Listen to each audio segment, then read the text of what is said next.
Gaza युद्ध को खत्म करने की हर कोशिश नाकाम रही है, लेकिन डोनाल्ड ट्रंप ने एक ऐसी शांति योजना पेश की है जिसने कई सवाल खड़े कर दिए हैं। नमस्कार, मैं छवि आपका स्वागत करती हूं द इंडिया मूव्स में।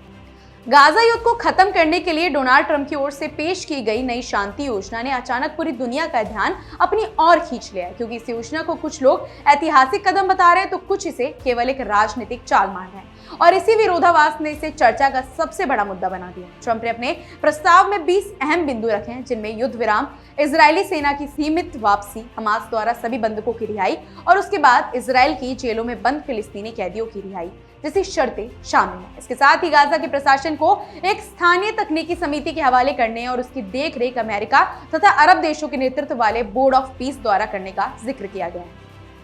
योजना में यह भी कहा गया है कि अगर हमास हथियार छोड़कर शांतिपूर्ण सह अस्तित्व स्वीकार करता है तो उसे माफी दी जाएगी, और जो लोग इस शर्त को मानने से इनकार करेंगे उन्हें निर्वासन झेलना होगा, जबकि गाजा की सुरक्षा के लिए एक अंतर्राष्ट्रीय बल तैनात किया जाएगा। इस प्रस्ताव में फिलिस्तीन को राज्य का दर्जा देने का मुद्दा भी शामिल किया गया, लेकिन ये बहुत ही अस्पष्ट और इसे तभी लागू करने की संभावना जताई गई है जब वेस्ट बैंक की फिलिस्तीनी अथॉरिटी में सुधार हो जाए। अरब देशों ने इसे इस दृष्टि से सकारात्मक माना है कि इससे पहले की तरह जबरन विस्थापन या गाजा पर इजराइल का कब्जा करने की बात नहीं की गई है, बल्कि साफ कहा गया है कि इजराइल ना तो गाजा का विलय करेगा और ना ही उस पर स्थायी कब्जा रखेगा। हालांकि विरोधाभास ये भी है कि इसी योजना में इजराइल को गाजा की सुरक्षा परिधि में अपना सेना बनाए रखने की अनुमति दी गई है, जिससे ये प्रस्ताव अधूरा और असंतुलित लगता है। इजराइल के प्रधानमंत्री नेतन्याहू ने ट्रंप की पहल का सार्वजनिक समर्थन तो कर दिया, लेकिन उनकी सरकार के कट्टरपंथी सहयोगी फिलिस्तीनी राज्य की चर्चा और हमास को दी जाने वाली राहत को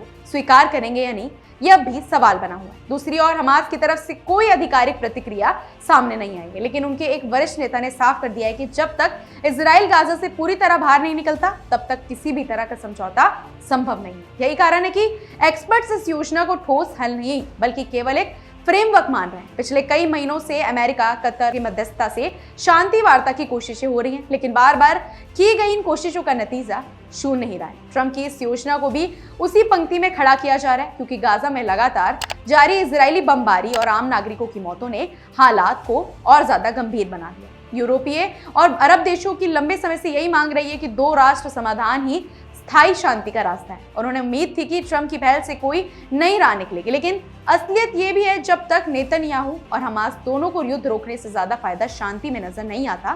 तब तक ये योजना केवल कागजों पर ही सीमित रहेगी।